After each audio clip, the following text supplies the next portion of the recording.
Assalamualaikum teman-teman. Perkenalkan, saya Seftia Budi Firdaus, NIM 195221303 dari kelas Akuntan Syariah 5B, UIN Raden Mas Said, Surakarta. Nah, di sini saya akan memaparkan hasil dari observasi saya yang saya lakukan di salah satu UMKM di daerah saya. Poin yang pertama yaitu latar belakang. Nah, UMKM adalah singkatan dari usaha mikro, kecil, dan menengah, tetapi definisinya ternyata lebih luas daripada itu.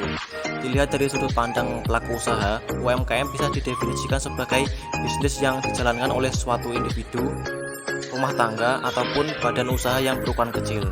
Nah, pada observasi kali ini, saya memilih melakukan observasi di salah satu UMKM di daerah saya, yaitu di toko Ibu Rini. Nah, beliau beralamatkan Duku RT 17 RW 8 Jatikuwung Jatipuro Karanganyar. Nah, usaha Ibu Rini ini bergerak pada usaha penyediaan bahan baku kebutuhan pokok seperti sembako.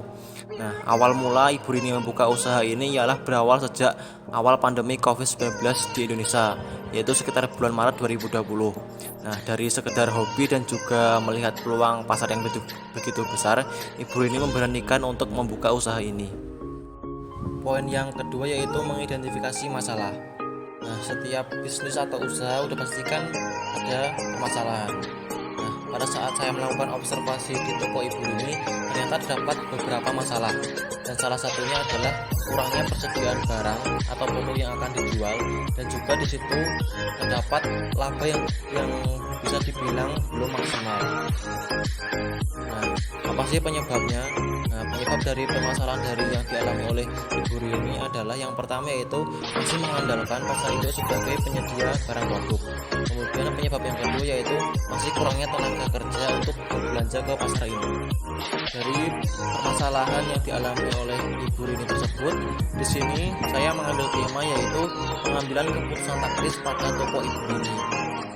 Nah, menurut Hanson dan Mowen 2011-64, pengambilan keputusan taktis merupakan suatu tindakan berskala kecil yang bermanfaat untuk tujuan jangka panjang. Nah, pengambilan keputusan taktis terdiri atas pemilihan di antara berbagai alternatif dengan hasil yang langsung atau terbatas. Poin yang selanjutnya yaitu pembahasan. Nah, yang pertama yaitu identifikasi masalah. Nah, masalah yang dihadapi oleh Ibu Rini yaitu kekurangan persediaan barang atau produk yang akan dijual, kemudian laba yang dirasa kurang maksimal, dan juga kurangnya tenaga kerja. Nah, dari permasalahan yang dihadapi oleh Ibu Rini tersebut, di sini saya mengambil 3 alternatif, yaitu yang pertama yaitu membeli produk dagangan langsung kepada pabrik atau petani. Alternatif yang kedua yaitu membeli produk dagangan langsung kepada distributor. Yang ketiga yaitu menambah tenaga kerja atau karyawan. Poin yang selanjutnya yaitu mengidentifikasi biaya pengeluaran. Nah, dari beberapa alternatif yang saya sampaikan tadi, di sini saya akan menghitung berapa sih biaya pengeluaran yang harus dikeluarkan untuk ketiga alternatif tersebut. Nah, yang pertama yaitu biaya bahan baku. Nah, biaya bahan baku ini apabila Ibu Rini menggunakan alternatif yang pertama itu harus mengeluarkan uang sebesar 14.500.000, dan alternatif kedua yaitu harus mengeluarkan uang sebesar 15.500.000. Kemudian untuk biaya tenaga kerja itu harus mengeluarkan uang 1 juta untuk alternatif yang ketiga.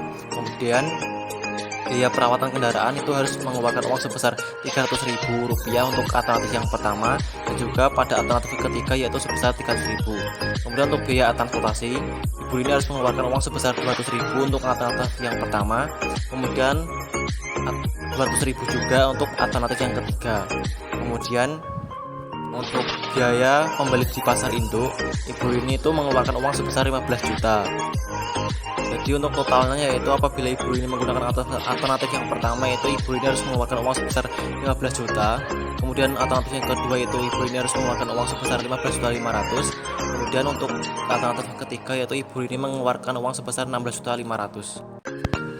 Yang selanjutnya yaitu kesimpulan. Nah, berdasarkan analisis biaya pengeluaran yang telah dilakukan, maka dapat ditarik kesimpulan bahwa Ibu Rini sebaiknya menggunakan alternatif yang pertama yaitu membeli bahan baku atau barang dagangan secara langsung kepada pabrik atau petani, karena terdapat selisih sebesar 500.000 dibandingkan apabila Ibu Rini belanja sendiri di pasar induk. Maka dari situ dengan melakukan alternatif pertama, Ibu Rini akan mendapatkan laba yang lebih maksimal. Berikut adalah dokumentasi yang saya ambil pada saat observasi di toko Ibu Rini.